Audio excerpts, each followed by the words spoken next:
Hello students, मैं doctor Alka Goyal, professor, Rajasthan government college शिक्षा। Students, मेरे channel political science for college student में आपका स्वागत है और मैं आपको आज लेकर आई हूँ राजा राममोहन रॉय का पार्ट 3। आपने पिछले दोनों वीडियो देखे होंगे, नहीं देखे हैं तो ज़रूर देखिएगा, क्योंकि पहला जो वीडियो है उसमें मैंने इनके जीवन का परिचय, इनकी विचारधारा, पत्रकारिता, ब्रह्म समाज के बारे में पूरी संपूर्ण जानकारी क्वेश्चन आंसर सहित आपको दी है। दूसरा जो वीडियो है उसमें इनके जो धार्मिक विचार हैं, वहाँ भी इनके धार्मिक विचारों की पूरी जानकारी क्वेश्चन आंसर सहित दी है स्टूडेंट। और आज मैं आपको पढ़ा रही हूँ समाज सुधार संबंधी विचार, जिसमें भी मैं इसी प्रकार से पूरी जानकारी दूंगी। और जो इनके समाज सुधार संबंधी विचार हैं, ये सबसे ज़्यादा महत्वपूर्ण है स्टूडेंट। क्वेश्चन, बड़े क्वेश्चन किसमें से मेन रूप से आते हैं, छोटे तो मैं साथ साथ बताती जा रही हूँ, बड़े क्वेश्चंस भी आते हैं, तो वो मैं आपको, जो मैं लास्ट वीडियो इसका अपलोड करूँगी वहाँ पर मैं आपको बताऊँगी। इससे पहले मैंने जो शुक्र नीति सार के 9 वीडियो आपको अपलोड किए थे, वहाँ पर भी मैंने जो लास्ट पूरे में मैंने क्वेश्चन आंसर तो बताए ही हैं, और जो लास्ट 9वां था जो वीडियो, उसमें वो केवल क्वेश्चन आंसर का था, short question and long question का। तो यहाँ मैं आपको साथ साथ में ही सब कुछ बताती जाऊंगी स्टूडेंट। और आप मेरे चैनल को पूरा, मेरे जो वीडियो है पूरा देखना, और मेरा जो चैनल है political science for college student, उसे सब्सक्राइब करना मत भूलना, जिससे कि सब्सक्राइब करते ही आपको मेरे नोटिफिकेशन तो मिलेंगे ना आगे, तो जिससे आप पूरा लाभ ले सकेंगे मेरे वीडियोस का। और आगे आपके लिए मैं, जब ये राजा राममोहन रॉय आपका पूरा होगा, तो मैं आपको भारतीय राज्य व्यवस्था की वीडियो अपलोड करूंगी। तो उसमें आप मुझे जिस विषय पर आप चाहें वो आप मुझे कमेंट बॉक्स में ज़रूर बता दीजिएगा। तो मैं वीडियो प्रारंभ कर रही हूँ, समाज सुधार संबंधी विचार। देखिए, समाज को जो दिशा और गति देने वाले व्यक्ति हैं ना, वही महापुरुष कहे जाते हैं। क्योंकि हर किसी को तो हम याद नहीं रखते हैं, लेकिन जिन्होंने हमारे समाज को दिशा दी, आज हम इस रूप में हैं, पढ़ लिख रहे हैं, विज्ञान के युग में हैं, और बहुत सारी रूढ़ियों से, परंपराओं से मुक्त है। महिलाओं की स्थिति बहुत ज़्यादा अच्छी पहले के मुकाबले हो गई है, और ये सब जो योगदान है वो हमारे ऐसे मनीषियों का है।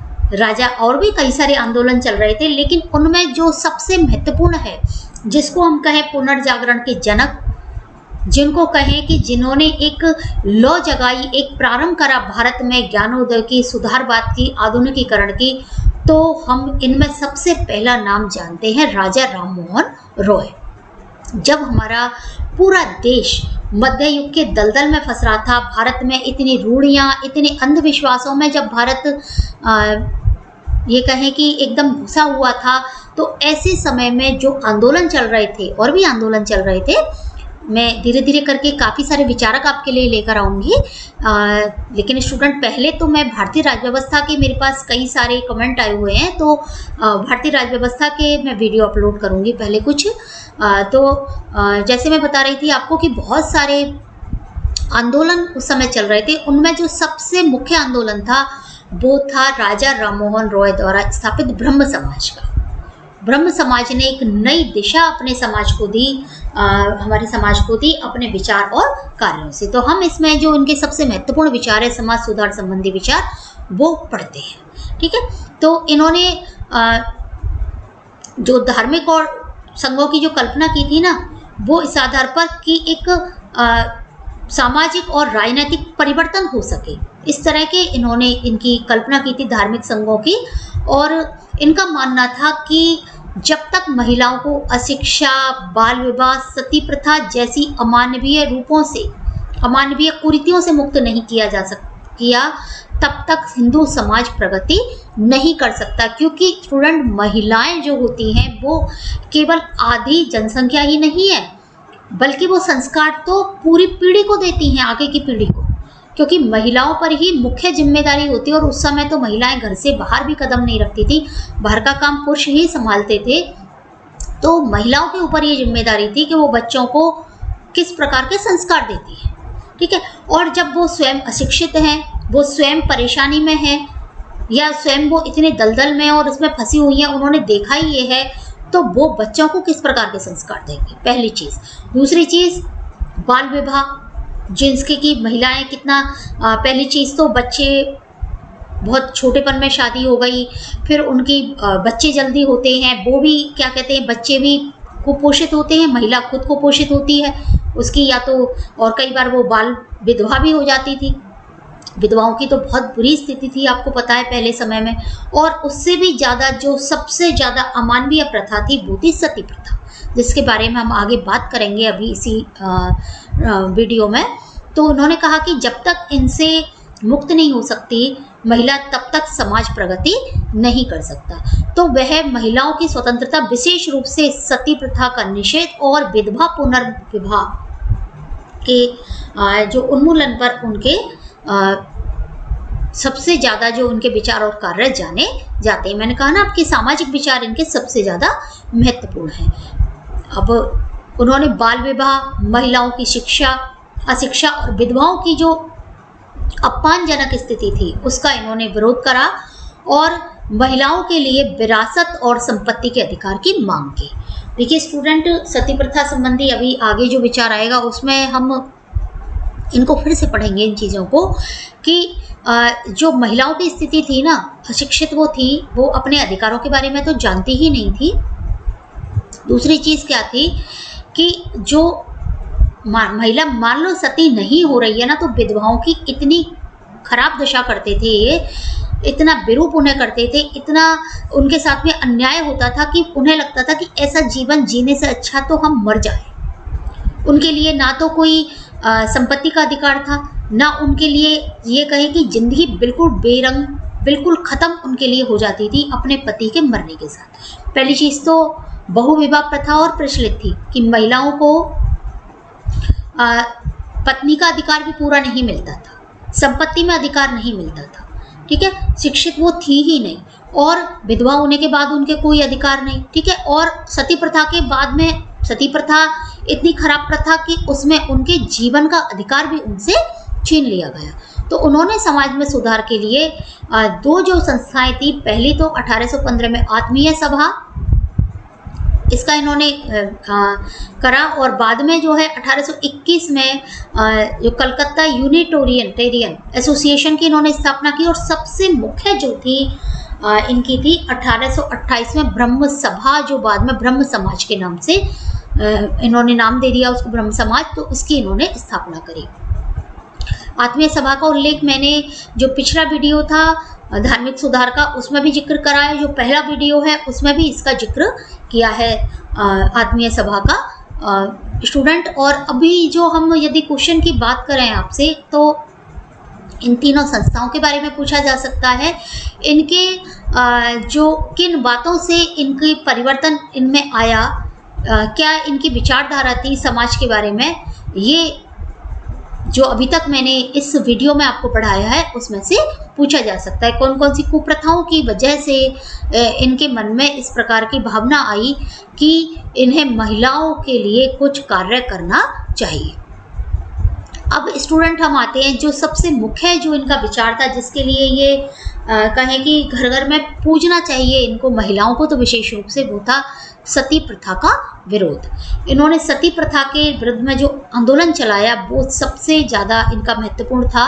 और जो सती प्रथा थी हर मानवीय और सामाजिक भावना के उल्लंघन के रूप में और एक जाति के नैतिक पतन के लक्षण के रूप में इन्होंने चित्रित किया था। और उन्होंने स्पष्ट शब्दों में बताया था कि सती प्रथा या सहमरण शास्त्र सम्मत प्रथा नहीं है, बल्कि ये एक विकृत कुसंस्कार है।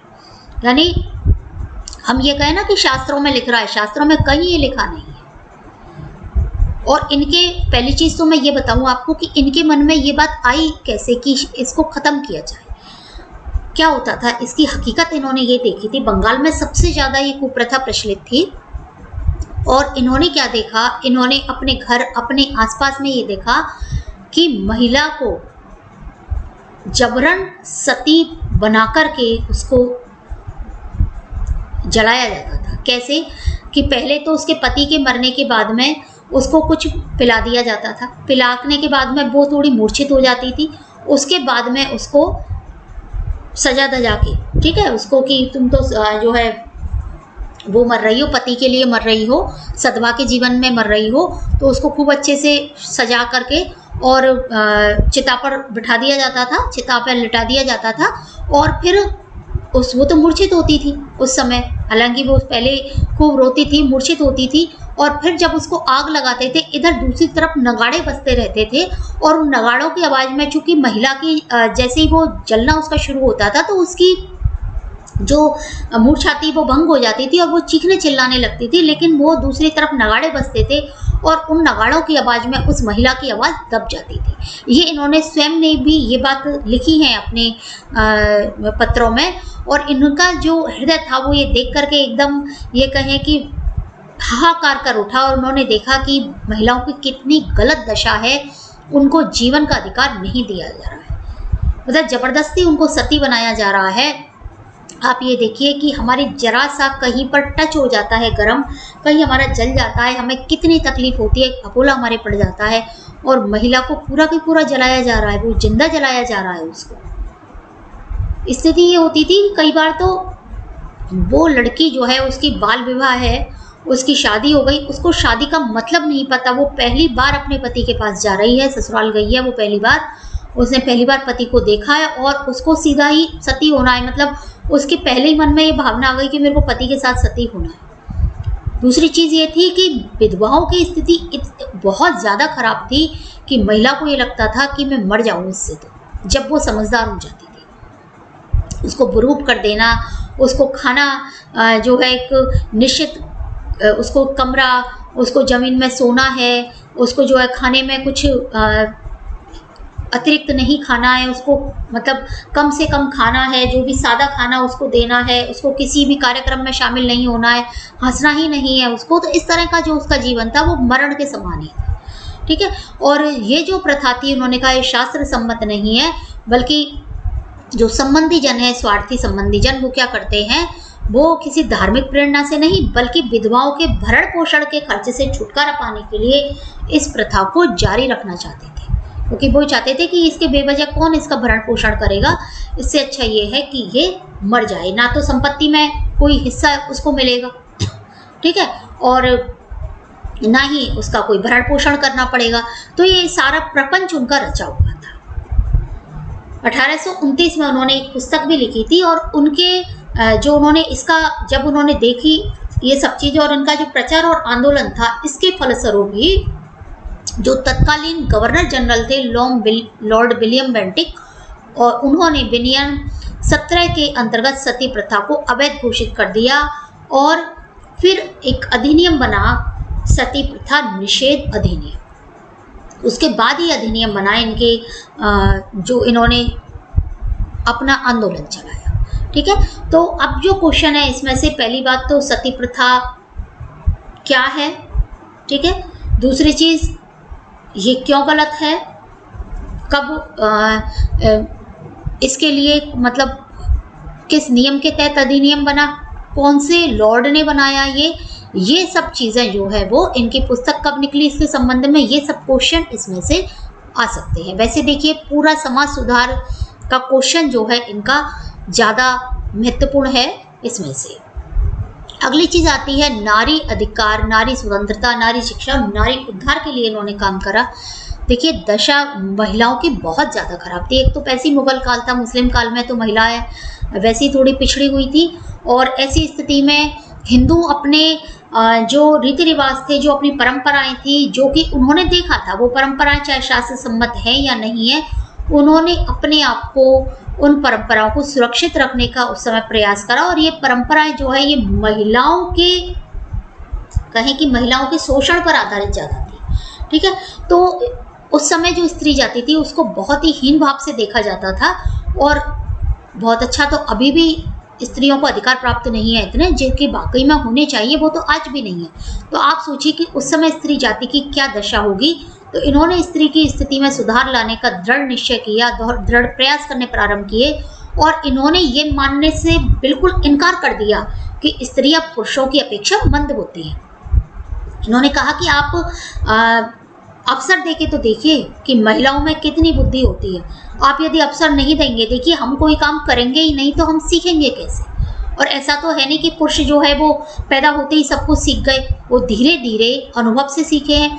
हम भी धीरे धीरे अनुभव से सीखेंगे, लेकिन पहले हमें कार्य करने का अनुभव मिले तो सही, हमें अवसर तो दिया जाए कार्य करने का। इन्होंने कहा कि हमारे समाज में बहुत सारी महिलाएं हैं ऐसी, लीलावती, भानुमती, मैत्रेयी है, कालिदास की पत्नी है, बहुत सारी नारियां हैं जो कि विद्या की, ज्ञान की, प्रतिभा की साकार मूर्ति थी। ऐसा थोड़ी है कि महिलाओं ने काम नहीं करा। जब जब महिलाओं को मौका मिला है तब तक उन्होंने बहुत अच्छा काम करा है, बल्कि उन्होंने ये कहा कि पुरुष और स्त्री के चरित्र का तुलनात्मक मूल्यांकन करो, आपको साफ पता चल जाएगा कि स्त्रियां पुरुषों से अधिक ईमानदार और चरित्रवान हैं।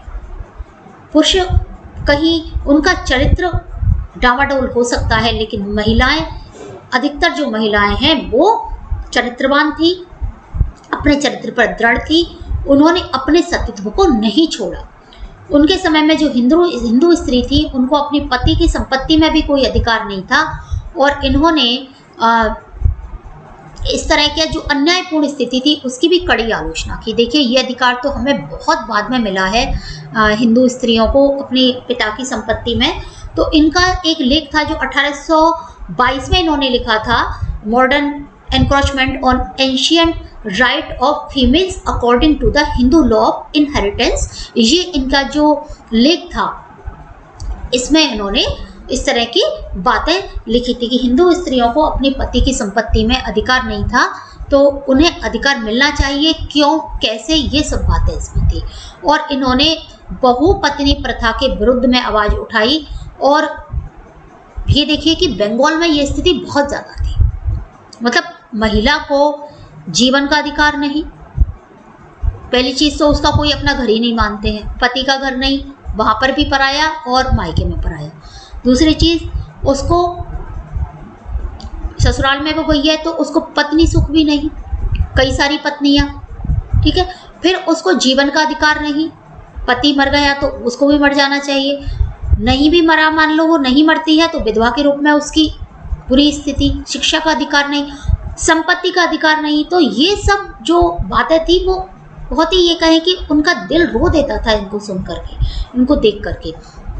तो इन्होंने इसके विरुद्ध आवाज़ उठाई और उन्होंने कहा कि ऐसी वैधानिक व्यवस्था होनी चाहिए कि एक जो हिंदू है, कोई भी हिंदू, वह मजिस्ट्रेट से लाइसेंस लिए बिना अपनी पहली पत्नी के जीवन काल में दूसरा विवाह नहीं कर सकता। यानी इस तरह की नियम बनना चाहिए। उस समय ऐसा नियम नहीं था, अभी लेकिन इस तरह के नियम है। संपत्ति में भी अधिकार है। ये तो हमारा संविधान बहुत ये कहें कि हमारे संविधान की हमें पूजा करनी चाहिए, उसका हमें थैंक यू बोलना चाहिए हमारे निर्माताओं का, जिन्होंने ऐसा संविधान हमें बनाया। ये हम कहें कि हम ऐसे स्वतंत्र देश में पैदा हुए हैं जहाँ पर हमें ये सब अधिकार मिल रहे हैं, ठीक है। तो इस तरह का उन्होंने मांग उठाई कि अपनी पहली पत्नी के जीवन काल में दूसरा विवाह नहीं करे, और यदि विवाह मान लो देखो करता है तो उसके कोई जायज़ कारण होने चाहिए। दूसरी चीज़, बाल विधवाएं पुनः विवाह करें। ये नहीं कि वो बचपन में जो विधवा हो गई तो वो सती हो जाए, या फिर वो जिंदगी भर ऐसी रहें। आप बहुत सारी कहानियाँ पढ़ते होंगे, मतलब इतिहास में देखते होंगे, सीरियल आपने देखे होंगे इस तरह के कि छोटी छोटी विधवा हो गई हैं महिलाएं, कोई मायके में रह रही हैं या वो ससुराल में रह रही हैं, और इस तरह की उनकी बहुत बुरी स्थिति उन्होंने जीवन जिया है। और जो प्रौढ़ विधवाएं हैं वो आत्मसम्मान का जीवन व्यतीत करें।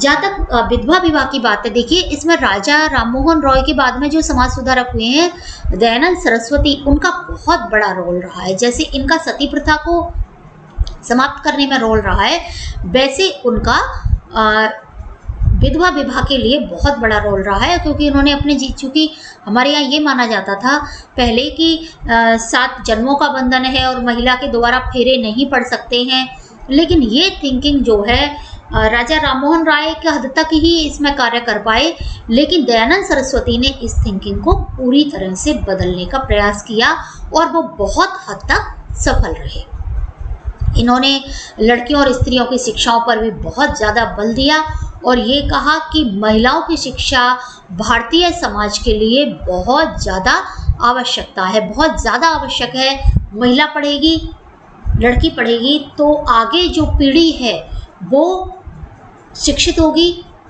बच्चों में अच्छे संस्कार पड़ेंगे, जो अंधविश्वास रूढ़िवादी विचार हैं वो खत्म होंगे और विज्ञान का नया युग शुरू होगा। लेकिन वो कब शुरू होगा? जबकि लड़कियों और महिलाओं को भी शिक्षा का पूरा अधिकार दिया जाएगा। अब आती है जाति प्रथा और जातिगत संकीर्णताओं का इन्होंने विरोध करा और इन्होंने कहा कि हिंदुओं की जो राजनीतिक कमजोरी है, जो पराधीनता का कारण है, वो मुख्य रूप से असंख्य जातियां और उपजातियों का होना है। और उन्होंने ये कहा कि जो आधार होना चाहिए जाति का, वो जन्म से नहीं अपितु वो कर्म से होना चाहिए। और किसी भी व्यक्ति को जाति के आधार पर हीन नहीं माना जा सकता, बल्कि उसकी उपलब्धि देखनी चाहिए, उसके गुण देखने चाहिए, उसकी मान्यताएं देखनी चाहिए। उसके आधार पर ही हम उसको ये माने कि वो व्यक्ति किस प्रकार का है। ये नहीं है कि वो केवल शुद्ध जाति में जन्म लिया है या उसने कोई ऐसी जाति में जन्म लिया है, इस आधार पर हम उसको हीन मान लें। उन्होंने ये कहा कि हमें व्यक्ति की उपलब्धि और गुण देखने चाहिए और जो जाति व्यवस्था में जो छुआछूत है, जो अंधविश्वास है, उसका उन्होंने विरोध करा। जो जाति प्रथा में विभिन्न जातियों की वजह से ही तो हिंदू धर्म की ये हालत हुई है, इसीलिए तो दूसरी जातियां आ गई। बौद्ध धर्म का जन्म हुआ, जैन धर्म का जन्म हुआ, ये क्यों हुआ? या जो ईसाई धर्म ने हमारे ऊपर जो इतने आरोप गढ़े, वो क्यों गढ़े, क्यों डाले वो आरोप? क्योंकि उन्हें लगता था कि इनके धर्म पर अटैक करना बहुत आवश्यक है, क्योंकि इनमें तो आपस में ही एकता नहीं है। सब एक दूसरे को ही ब्लेम करते रहते हैं, एक दूसरे को दोषी बनाते रहते हैं। क्यों? क्योंकि हमारे अंदर बहुत सारी उपजातियां थी, आपस में छुआछूत की भावना थी, अंधविश्वास की भावना थी, नशीली दवाइयों का इस्तेमाल करना, इसके विरोध में भी इन्होंने अभियान चलाया। तो स्टूडेंट, मैंने बहुत सारी बातें इस वीडियो में आपको बताई हैं। इनके सब में छोटे छोटे क्वेश्चंस बनते हैं। आप वीडियो को पूरे ध्यान से देखिए, लास्ट तक देखिए। आपके जो भी कमेंट्स हो उनको मुझे बताइए और आपको जो भी क्वेरीज हो वो भी आप बताइए। किस विषय पर आप वीडियो बनवाना चाह रहे हैं मेरे से, आपको क्या और कमियां लगती हैं ये भी आप मुझे बताइए। और मेरे channel political science for college students को सब्सक्राइब कीजिए। धन्यवाद। मिलते हैं आगे के वीडियो में पार्ट 4 में। तब तक के लिए आप इसका अध्ययन करिए और जो भी आपको समझना है और आप मुझे कमेंट बॉक्स में कमेंट करिए। Thank you.